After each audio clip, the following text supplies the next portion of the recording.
Thanks everyone for joining.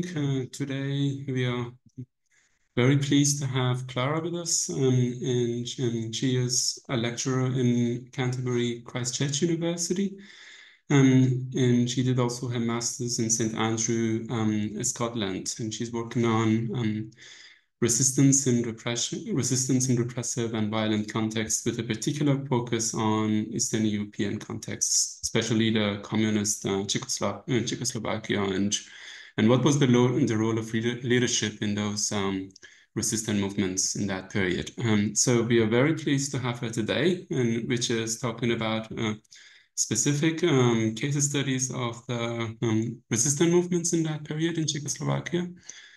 And so the way it works, Klara would present her presentation for 15 minutes or 20 minutes, and then there will be a discussion afterwards. And at the end, there would be a couple of announcements about the new seasons of the virtual meeting series on resistance in repressive context. So with that, the screen is yours, Klara. So, okay. Thank you. I will just share my screen and put it on the presentation. Can you see it now? Yeah. Is it working? Okay, perfect. Okay, so thank you so much for the nice introduction. I will be talking to you today about a part of my PhD that I did as part of this wider project on understanding the role of leadership in the context of communist Czechoslovakia and how they mobilize resistance in this period. But what I will be talking to you today is going to be a different part of that wider project, which will today focus on understanding and showing you the subtle dimensions of demobilization in the communist regime in Czechoslovakia. And I will explain what I mean by that. So this work has been very much inspired by the point made also by other people within the resistance research group that I met through these talks that focus on these demobilization strategies of repressive regimes and how important it is to understand the context of repressive regimes in order to see how can activists navigate these oftentimes very confusing systems. So before I talk to you about the project itself, just to give you a bit of an idea of who I am and how do I come to this research. So I was actually born in Slovakia after the end of the communist regime, which happened in 1989. And the country split, so they split into Czechia and Slovakia, and I grew up in the context of Slovakia, but I also speak both languages apart from speaking English. And so this research project has been part of my PhD, which I just submitted recently. However, all the studying part and the training of being a social psychologist and doing research has been done at UK-based institutions. So from this position, I've been quite privileged in getting access to the resources and being able to research this from a UK-based institution. And the other thing that allowed me to do this research is that after the end of the communist regime in Czechoslovakia, there was a lot of effort to establish institutions that preserve memory of these nations, and they basically archive all the different documents and pieces of information from the communist regime. And so this was the kind of data that I engaged with in this part of the project. So to give you a bit of context of the country that I used as the context within this research, it was communist Czechoslovakia. And so this was a country that existed in the 20th century. And it was basically run during the communist regime. It was run by the Czechoslovak Socialist Party.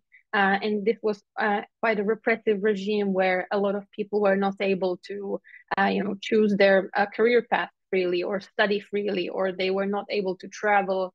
There was a lot of control over the state's economy, media, police, army, and so on. And as all of these other contexts that people have been speaking about, it had different phases of repression. So when the regime started in 1950s, there was severe repression to established a party within Czechoslovakia, and this was characterized by shootings on the borders, a lot of people escaping the country, cleanses within the party itself, and so on. That was followed by a period of liberalization or attempt to liberalize Czechoslovakia in the 1960s. And then again in the 70s and 80s, it came to a period where the party was kind of strengthening their dominant position within the country again until the end of the regime in 1989. And so a lot of research focuses on this Velvet Revolution and the kind of social change that it brought. However, and what is really important also to consider are these other phases where the repression was kind of interacting with the way how activists responded to these different periods. And so what I was interested in this particular study was to look at demobilization strategies of the Czechoslovak regime. Because as previous research has suggested, and this was inspired by the work of Mari Tigran Moss in Sudan, where they identified a lot of different demobilization strategies that repressive regimes use to prevent activists from mobilizing and from engaging in resistance. And it also in turn allowed them to stay in power. So there was a lot of these strategies already identified in social movement studies, sociology, and also collective action research, such as depriving activists of resources, controlling the media, threatening people, surveillance, legal persecution, up to physical confinement and harm. So there's a lot of these typologies of demobilization strategies that we have in the literature. And what I found within the Czechoslovak context, but I'm sure that it's not just within this context, is the fact that in a lot of the times, the regime was also kind of playing a game where they basically engage in these softer forms of demobilization. And what I mean by these softer forms is that the regime was conscious of the fact that they needed to somehow be recognized by other countries. They existed within the context of the Cold War. They were a satellite state of the Soviet Union, but they were also watched by the Western world. And so in a sense, the regime tried to present itself as being liberal, even though they were repressing their own citizens, and they were not allowing people to speak freely, publish literature, create art, and things like that. And so I think it's important to actually recognize that it is important to pay attention to how the regimes play this game of being repressive but not pushing people too far, because they're also aware of the fact that if they only use the really repressive strategies like physical confinement and harm, that can also create a sense of backlash. And so this is what I was interested in this particular study or chapter of my thesis. And so I looked at the context of the 1970s and 1980s, which is also called the normalization period. And this was a time when, as I already said, the Czechoslovak Socialist Party was trying to gain, again, all the dominant positions within the country, which also involved them censoring the information in the media, controlling television, newspapers. They also canceled a lot of different cultural organizations. They also interfered with religion and religious communities. And a lot of people lost jobs. There were cleanses within the party, and also a lot of people were prevented from getting access to education, and so on.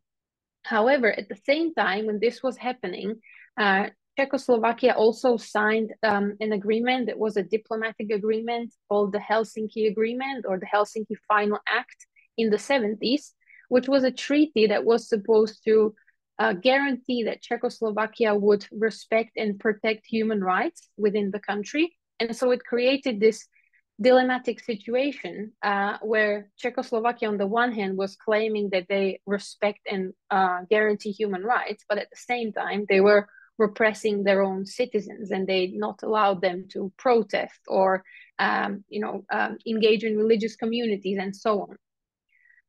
And so my research question within this chapter was, how did the Czechoslovak regime actually perform this task of appearing to protect human rights and guarantee them while also repressing people when they were engaging in some kind of activity. And so I identified 3 different events that I used as case studies, and that were from wide range of groups. So for example, there was a initiative from the arts and culture sphere to basically, they developed a petition that was criticizing Czechoslovakia for not protecting human rights in Czechoslovakia. I also looked at a religious pilgrimage, and then I also looked at the first public demonstration in Czechoslovakia. And so these were instances where resistance groups tried to mobilize themselves, but they were prevented or somehow controlled by the response of the dominant group, in this case, the Czechoslovak Socialist Party. And so this was obviously possible thanks to the archival documents and the different institutions that allow people access this information freely. So the pictures on the side are just from the different institutions and resources that I worked with, but I won't go into too much detail. But what I did is I ended up with 11 archival documents that I looked through. And these were newspaper articles, letters, documents from the police, and 1 public speech that was given at the pilgrimage. And I analyzed this within the discourse analytical tradition in social psychology, basically looking at how did the regime justify this dual task of wanting to look like they are liberal and they protect human rights and they care about their citizens, while at the same time repressing them. And because there was a lot more documents about these events, I also triangulated them to kind of construct the whole event and to understand what was happening, what kind of demobilization strategies were in place, and so on. So I will give you an example of some of these pieces of information, because it was quite hard to summarize this within a short talk, but we can come back to these later if needed. So looking at the petition for human rights, the party and the Czechoslovak regime basically initiated a massive media campaign against the petition, where they try to, in different ways, talk about the ways why the petition is going to be harmful towards the Czechoslovak citizens and why people should be restrained from signing the petition. So what the regime ensured was that the actual petition, the text of the petition for human rights, was never published anywhere. And so the public would never have access to this piece of text in the official media. And in the discreditation campaign that they did within the state-controlled media, they did multiple different things to reframe the petition and to basically frame it as something that is going to harm Czechoslovak people, where the activists were constructed as conspiring against Czechoslovak citizens. They were portrayed as traitors, failures, selfish people, immoral people, and the whole framing of what do human rights mean was reframed towards talking about economic rights. So Czechoslovakia was portrayed within this media campaign as a country that was caring for their citizens by allowing them to work and to protecting their jobs, whereas the activists were framed as people who were trying to take away this stability, the economic progress from the citizens. And so they were kind of working towards these dishonest, vicious goals that serve the other countries, especially the West, because this was within the Cold War narrative. So another interesting element of this analysis was that in these case studies, it wasn't just about, for example, a media campaign and trying to discredit the activists within the media campaign, but the regime also organized these alternative events where they actually invited people that were from the art and culture sphere, that were known to people. And these events were also called anti-charter events. So charter was the name of the petition for human rights. It was called Charter 77. And so they organized events where they asked publicly known figures to actually sign a petition against the the petition for human rights. And so these are just some pictures from those events, because they would also show these photos on television. They would also print them in newspapers to show that people disagree with this petition. And so they even organize these alternative events where they try to mobilize support for the regime's way of understanding the petition, and they force people to sign this petition in public to showcase the disagreement with the petition.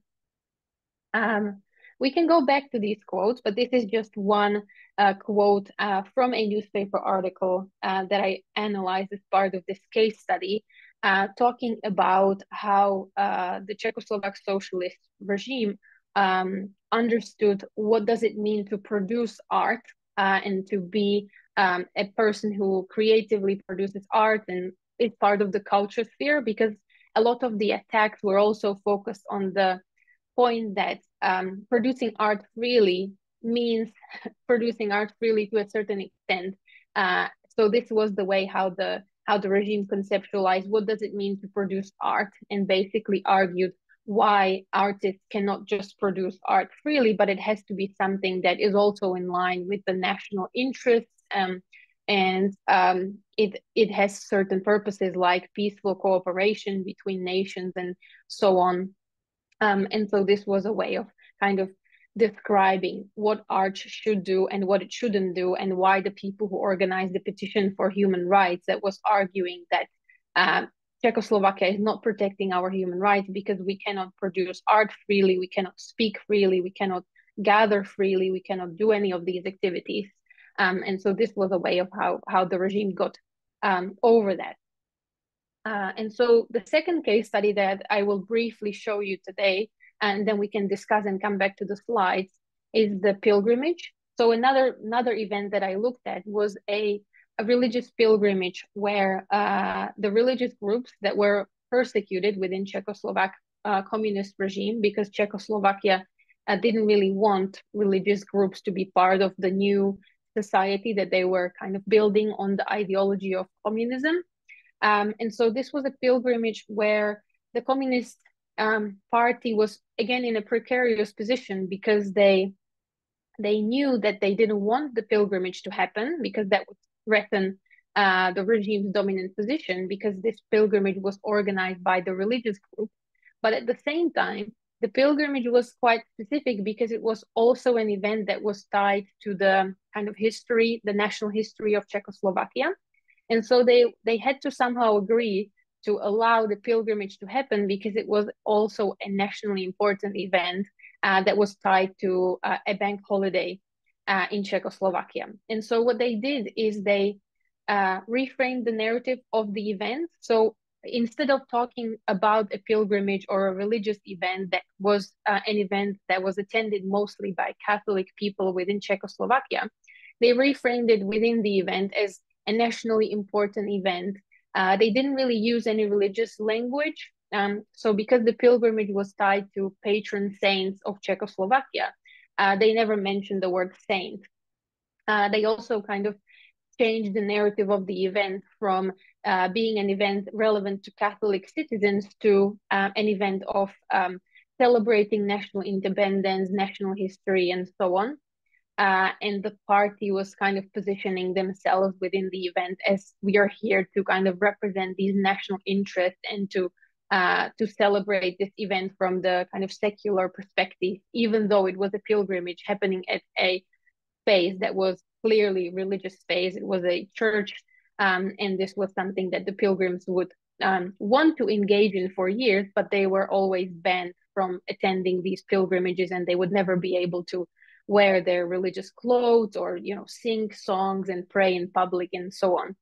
And also within the speech that the communist representative gave at the event, they described Catholics as not acting for national interest and of people that we should be cautious about because they might have different agendas and they want to undermine the national independence and so on.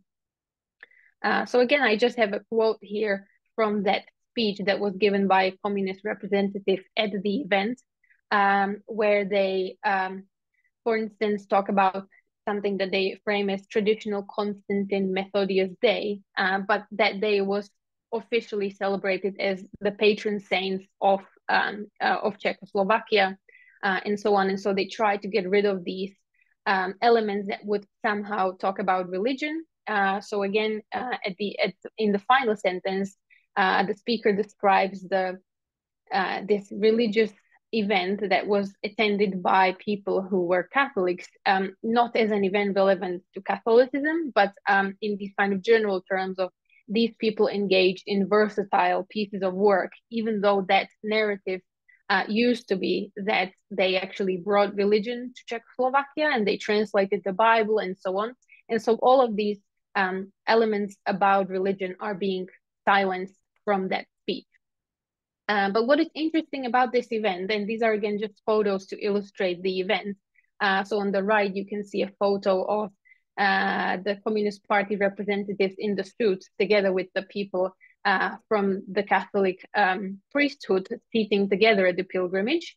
And then on the left, there's an interesting photo showing you, and this is not just supported by the photo, but also accounts from the people who participated in this pilgrimage, that actually the pilgrims recognized these silences and omissions in the speech, and they actually reacted towards it, and they started shouting back the word saint, and this is a religious event, and we are at a pilgrimage, and so on. And so they were kind of recognizing these omissions from the speech, and they were shouting it back. And so the event was a bit of the Communist Party sort of lost control over the event and the narrative because the people recognized it.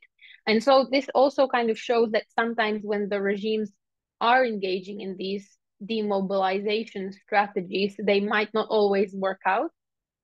And so I won't go into the third case study, but we can talk about it.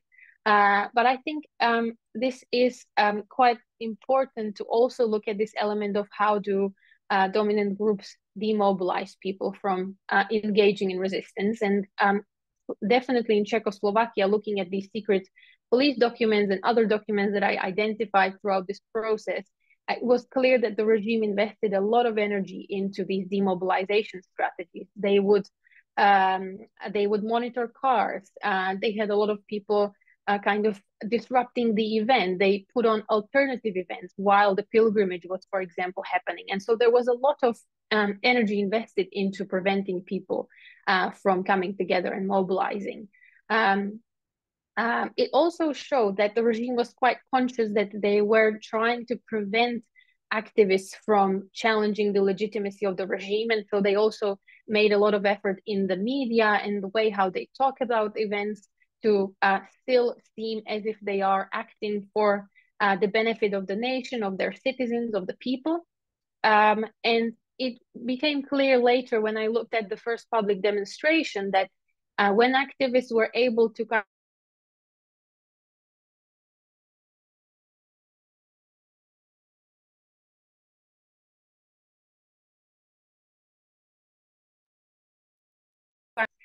wanted to join the movement, and when the resistance groups were kind of getting a momentum. So I think that this was quite an interesting takeaway point from the case study. And yeah, so I think I will finish here, and then we can come back to the slides, and maybe we can have a look at the pieces of data together, or kind of discuss it as a whole, whatever you would prefer. Yeah, great. Thanks, Klara, for an interesting presentation. Really interesting to look at the demobilization strategy. Whenever we look at resistance, we almost look at the snapshot of what people do when they engage in collective action, but it's actually good to look at it more, a dynamic process that the state also engaging some actions against that. So very interesting. So now the floor is open for questions and comments, feedbacks, anything you might have. So feel free to use the hand function or just unmute yourself and yeah, and if you have any questions, feedbacks, comments. And I would also invite people to come on camera if their situation allows for that. It's always nice to, always makes for a more interactive discussion. Hi, Marian. Nice to see you. I actually have a question, or I don't know if it's a question or comment. And nice to see you all. And that was relating to the pilgrimage, which I thought was very interesting. And as a theologian, I'm a little bit familiar also with the political aspects of pilgrimage and how they can be used to kind of provide a counter narrative to a particular regime. And I think we know that Putin uses certain figures of saints in quite political ways. And I'd be interested to hear more about, well, actually one thing, and this is nitpicky, I think maybe you were talking about Cyril and Methodius rather than Constantine and Methodius. So I wanted to just clear that up.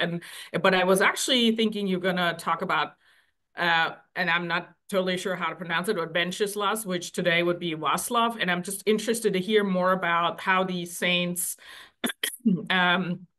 have been used to possibly to counter the sort of communist narrative and traject the nation to before communist regime. Did you observe that? And is that the reason or the way in which then the demobilization then kind of reinterprets the pilgrimage to kind of weaken that narrative? So I'd be interested to hear more about that. Thank you.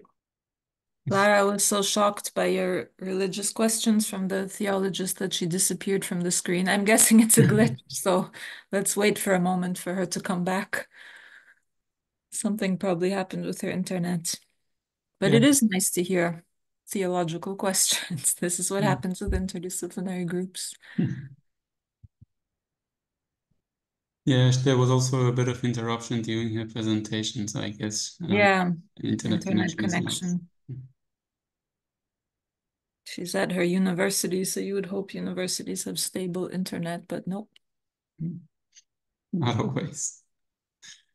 But yeah, that was actually an interesting point. But and I think the way Klara formulated it seemed to me there's also, I mean, I don't have a theological background, but the way that she described it, it seemed also it has a little bit of enabling aspect, just saying that it's a nationally important event.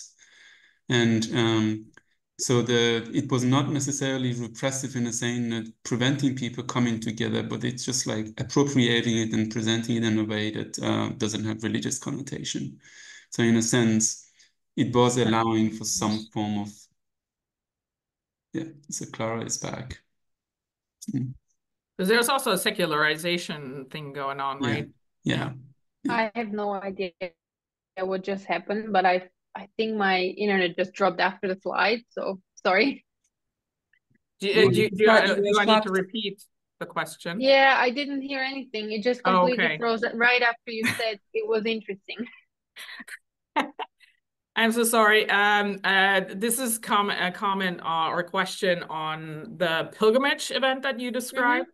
The first one is a nitpicky one. I'm wondering if you're talking about Cyril and Methodius rather than Constantine Methodius. There are two saints that translated and that came up with the Cyrillic. So you might want to correct that just so people don't stumble over that. And and I'm wondering if also Wenceslas or how it's pronounced or Václav has had a function, a sort of political, because saints often in my experience are being used also to promote pre-modern national identity narratives, because very often they're associated with the nation, which is going back then previous to the modern regime. And it's very interesting that the demobilization strategy engaged that. And I wonder if you can say a little bit more about that, because there seems to be also a secularization, right? Because this is a nationally important event. So if you could just go into that a little bit more. And I thought also Václav, Venceslas, whatever, can't pronounce it, was possibly actually more relevant to us kind of the national saint, because Cyril and Methodius are more broad, but maybe Cyril and Methodius also allow the Czech resistance in this case to argue for a larger, a kind of more ecumenical identity. If you could speak a little bit on that, that would be great. Yeah, thank you. I had a lot of stuff on that in my dissertation, but I didn't want to kind of bore people with the details, but thank you for the question. So basically, it is quite a complex situation because in Czechoslovakia, there was the Czech resistance groups, and they were very much the people from like the arts, the theater, painters, and so on, musicians. And the Czech region, because they had the strong Hussite tradition, so like a Protestant element to their national history, they were actually not that into the religious communities during the communist regime in Czechoslovakia. So a lot of their kind of resistance comes from this art and culture sphere. And so the figure of Wenceslav or Václav or even like Jan Hus, there was always a tension between like religion in the Czech region of the country. Whereas Czechia is also like the Czech Republic also consists of this other region, Moravia, and Slovakia. And so basically the narrative of Cyril and Methodius, or they actually call him in the speech Constantine because Cyril was the religious name, was more relevant to the Moravian Catholics and then the Slovak Catholics. And it was also like an event that was celebrated as part of like the national holidays and stuff like that. And in the Moravia region in Slovakia, which is where the pilgrimage was also like localized in terms of the location of it, this Catholic tradition was the most relevant one, and they were forming the underground church, which was like a community of people that were resisting within Moravia and Slovakia during communism, where the kind of arts and culture sphere wasn't as developed. And so I think it was particularly, this event was used by all of the Catholics within the region because it was the first and the only pilgrimage that was actually allowed during the regime, because there was a lot of secular kind of ideology imposed on Czechoslovakia, where the Czechs were sort of, okay, we have always been Protestant, and there's a lot of people who are actually secular in the Czech region. So they weren't really offended by it, I would say. Whereas the Moravians and Slovaks, they were the ones that they felt the persecution the most, because a lot of the kind of monks and nuns and these monasteries and communities were the ones that were being targeted a lot. So that's why this particular event was relevant, even though within the national history, there are other figures that are maybe more relevant and people would maybe resonate with them more. But because they were Jan Hus or Václav, they were more Czech. The other parts of the nation wouldn't potentially find it as relevant, I would say. And they already had their own resistance on a different narrative, the art and culture, if that explains it. Very helpful. Thank you. That's really helpful to me.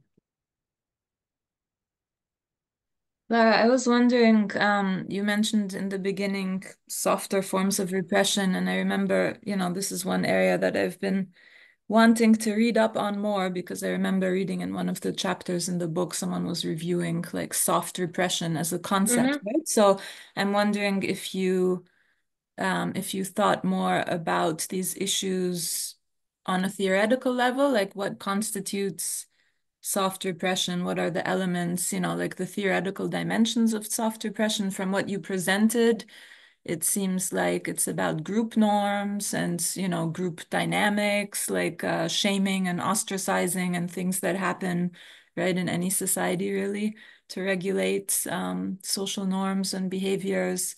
But it also seems like language and culture are tools of soft repression. So if you were to draw some more generalizable theoretical insights about soft repression, what would you say based on your findings and your reading of the literature? Yeah, this is something that I was hoping that maybe could be discussed a bit in this talk. So basically, I started this research by looking at these like physical behaviors. Say like what they did. They closed the roads, or they prevented people from coming into the event, and so on. And these were sort of like actions. And so what I found in the literature so far is that a lot of the work focuses on these actions, and they identify these, like, this is what they do, this is what the regime does. And the softer forms of repression, as you say, and the way how I sort of understood it within this study was that these are the ones that are potentially harder to recognize, and in a way the regime manages their accountability to the public, to the other observers, whether that's like Western media in this case, or within the Cold War. So the softer forms are the ones that are harder to track, because they are done in a way that they're not even seen as like visibly repressive, as if you prevent someone from coming to an event. So this is something that I feel like there needs to be definitely more work done, but I think it's important to also recognize that on top of those very visible forms of demobilization, there's also these more intricate ways that are appearing in language, and in they are sort of observable in the documents where, for example, the police outlines what are they going to do, but it's really hard to see from the perspective if you don't have access to that. So I think my answer to that would be to look at language, for instance, and how these things are talked about by the regimes, because they're not only talking about their arguments or so, but they're also trying to stay accountable to the public, and they need to somehow navigate these situations where they need to say, we are going to repress you, but we won't say that openly. So I think that's the way how to access those softer forms, or at least that was how I tried to do it. And so I'm wondering, okay, so you're suggesting that it's about visibility of measures, which kind of reminds me of the everyday, Yeah. it's covert, overt resistance distinction. I think I also remember, again, I don't know this literature well, like, there are definitions of it, but I remember in some paper that we were writing with Aya and Irene, I think we also tried to argue that harsh, or I forget what the counter term is to soft repression, like harsh repression or whatever, right, is on the macro level and involves like laws and policies and crackdowns and punitive, tangible material measures, which of course are also visible, whereas soft repression is kind of more on the meso group level, right, and involves, in a sense, more social psychological processes around group norms and group processes. But I don't know, maybe they're, obviously it also overlaps to some extent, but you don't remember like a definition of how anyone who used that term first, how they defined it? And I can look it up myself. I'm just lazy. So if you happen to know, I'm curious. Yeah, I think in my understanding, it was that these are the kind of forms that make mobilization hard to take, like hard to take place. Like if people want to mobilize resistance, these softer forms are the ones that kind of make it hard to take place, because it's about kind of finding the balance between how much the regime pushes, but also like I feel like the visibility aspect was something that I kind of mainly understood, that because from the literature I feel like they were always just describing these tactics, like you're saying, like the macro perspective, whereas the meso perspective I think was something that was kind of blurry.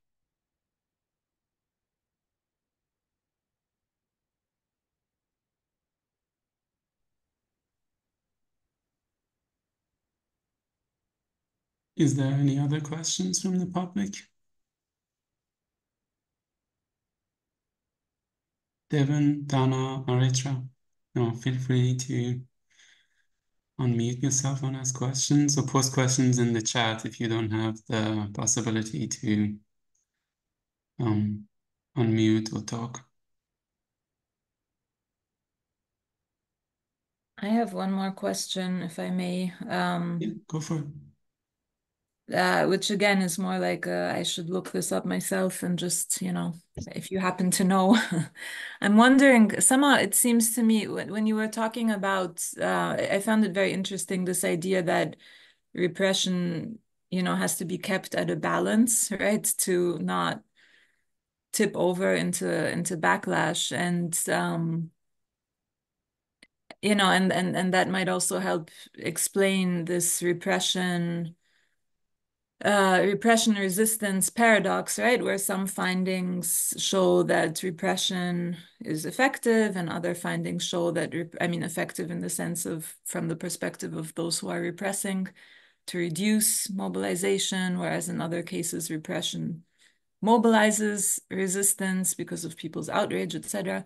And I'm just wondering, maybe this has been studied, but whether there's any research on like a reverse U-curve in terms of severity of repression, right? That up to, or invert or revert, I don't know what direction, some kind of U-curve, right? That up to a certain point, severity of repression would, be effective in demobilizing people, but then when it tips over through outrage and so on, it would, result in backlash and actually give rise to more resistance. Is there any literature on this? I might be imagining something, but I think I read something about the U-shaped curve and stuff like that, but I feel like most of this work is too macro, at least to, like how I kind of view it. I think I really like the point of looking at context, because I feel like outrage, like if you look at it from the macro perspective, it's really hard to say what will cause outrage in one context compared to the other, and what do people resonate with and what is relevant for them. So I think I don't know like the specific literature, but I would, from the perspective that I take, argue that it is important to kind of look at the broader timeline of resistance of a context, and maybe have a look at, what were the tipping points within that context at certain times, and what resonated with people, what was meaningful for them, what was the tipping point for them. Because I feel like there's never going to be and like the ultimate answer from the macro perspective. If the regime does this, that's when the resistance kind of unfolds. I just feel like from what the other people were saying, like in some contexts there might be violent protests, and people will still go to them, and then in other countries there is, like for example in this case in Czechoslovakia, there was a supposed killing of one student, and that was enough for people to kind of come to the street at certain time points. So I think it's, I don't think I have an answer to that. And the literature that looks at it from this macro perspective can, I feel like, only go as far as, once we get to a context, that's where the nuances kind of unfold. I actually have another question if we can entertain it. And that as you were talking, I was wondering if something that I just heard about in my own context is happening would qualify, or how you would describe it in terms of soft demobilization. So essentially what seems to be happening is that when protesters, do spray walls of companies or banks or something with, really not quite harmless material, that we're finding that the authorities are artificially enhancing the cost of what it costs to clean that up. And I'm wondering if that would be, you used the term meso, is that a meso level, or is that more, because it would be locally possibly confined, rather than, it comes from straight from above, but how does that meet the criteria of how you define soft demobilization? And I also would really be interested, because the literature is not familiar to me. I'd really be interested in a definition or other places where that term has been used. I think I'm quite bad with the theory bit on this particular, setup, because I don't think that there's such a clear definition. It's something that I sort of named it when I was looking at it, because I felt like, there should be some way of distinguishing between someone imprisoning people and then someone just kind of in the public sphere trying to justify somehow their position and so on. So from that perspective, what you're saying, if if a certain authority figure is going to the lengths of trying to say we don't have anything against the protesters, but look at how much it costs to clean it up or something like that. Like I feel like those are the kind of points where you really need to be paying attention to that, because what is that trying to say? Well, it's trying to say in a way that these protesters are negative, like it's portraying them in negative way, and it's and this is what in my head I would see as a softer form of demobilization, although within these like repressive contexts where where you have these authorities that have power over the military, police, and surveillance, and they control the media and so on.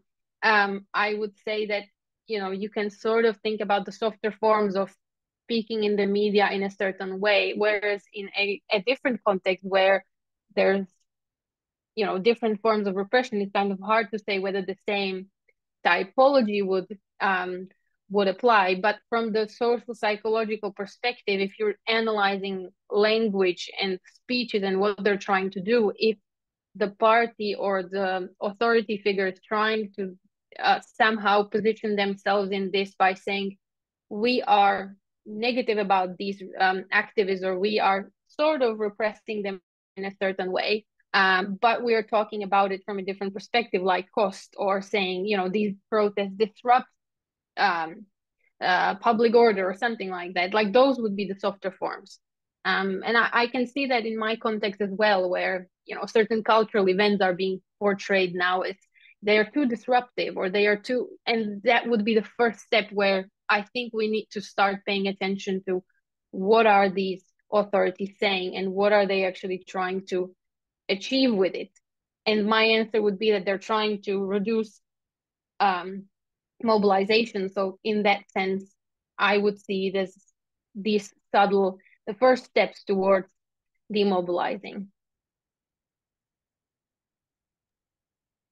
Yeah, this is indeed a very good discussion to follow it up, and I do have a few questions. But given that the issue of macro and meso came up quite a few times, I wanted to ask about your method. And so the discursive psychology is, as far as I know from Edwards and Potter, they basically look at this micro level, sort of the intersubjective dimension of the way people engage in conversations and how that has effects.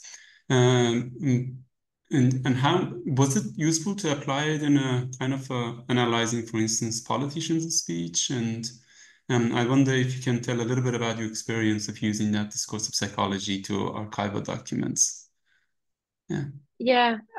So I think there's like a lot of different ways of how you can do discourse analysis, and there are some people within the tradition that are strictly analyzing like naturally occurring speech, and they pay attention to these like pauses and the way how people speak in a lot of like this linguistic almost type of detail, and that looks a lot on these very micro aspects. That's something which I didn't necessarily use, but there is like within social psychology, a lot of the discursive tradition focuses on these ideological dilemmas and how actors manage accountability. So, for instance, there was a paper done by my supervisor, and he looked at how the Greek priests during the pandemic were justifying the congregations of people in public, despite the fact that there were COVID-19 restrictions in place. So when there are these kind of dilemmatic situations that both politicians and any kind of leaders face, that's when it would be applied to analyze how are they achieving that with language. So how do they actually phrase it in a way that justifies somehow their position. So when politicians speak about migration or these types of dilemmatic topics, that's where it would be used.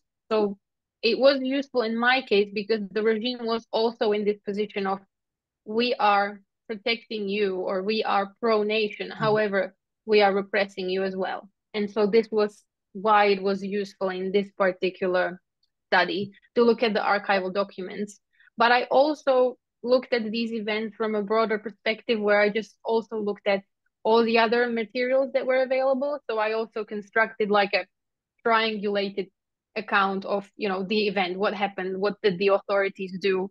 And that was a section where discourse analysis wouldn't really be useful, because if you're just describing actions as this is what the authorities did, this is how they monitored roads and so on, it wasn't useful for that. But for the media articles or the speeches where they try to justify these repressive actions, that's when it was useful.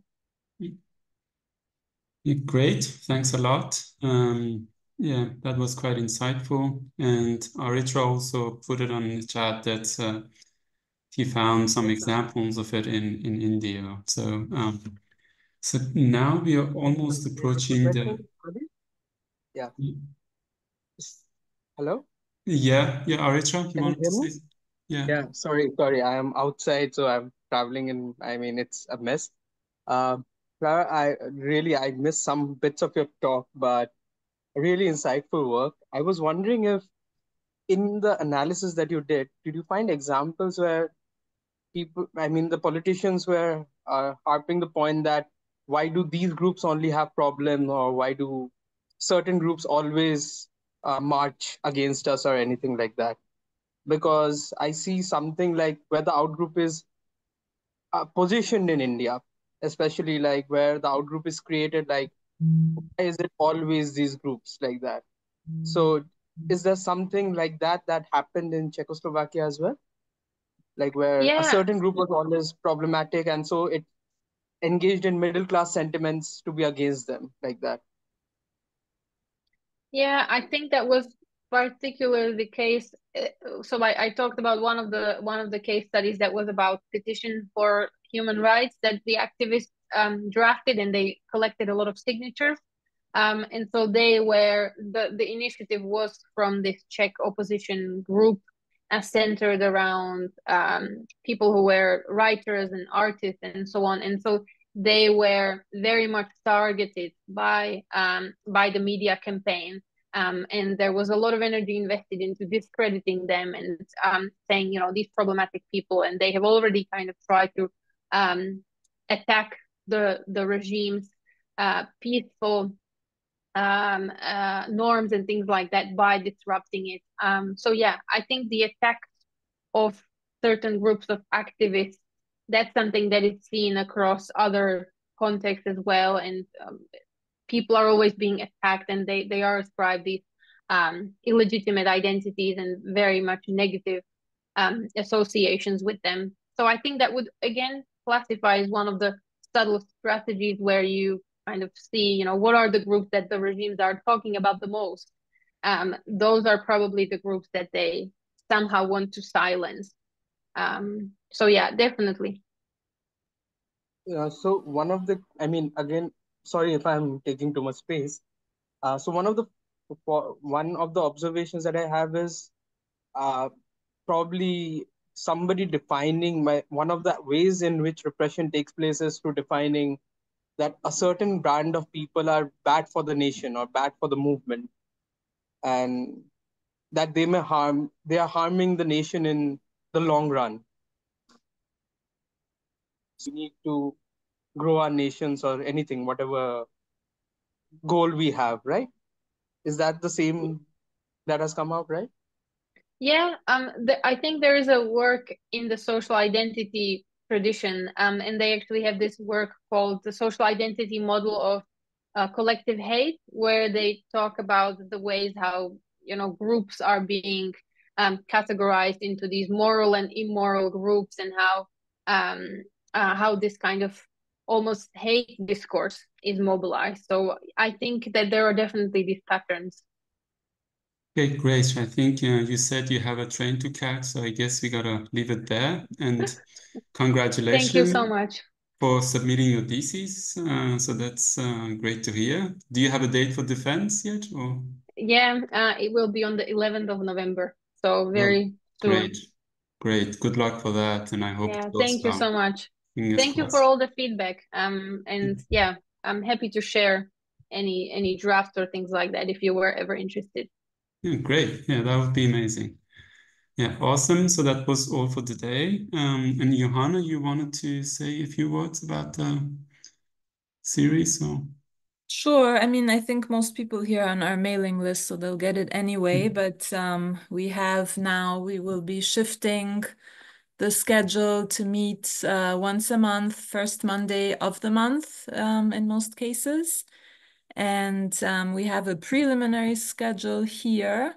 That's kind of like a sneak preview. It has yet to be filled in with more time zones and so on, but it will be posted on our website as well, and we will send it through the mailing list that I think most of you are on. And if not, the link how to get on the mailing list is also in that schedule, but you can have a look and see what's up next. And the next talks will be a little bit more interdisciplinary. And we do also have 2 and then later more slots for additional presentations. So we welcome submissions, and there's a link to the submission form if you want to present in the series as well, but more to come via email and on the website. Great. And awesome. Thanks everybody for coming, and hope you have a good rest of the day. Thank you for hosting us, Ali. Yeah, all good. Bye everyone. Bye.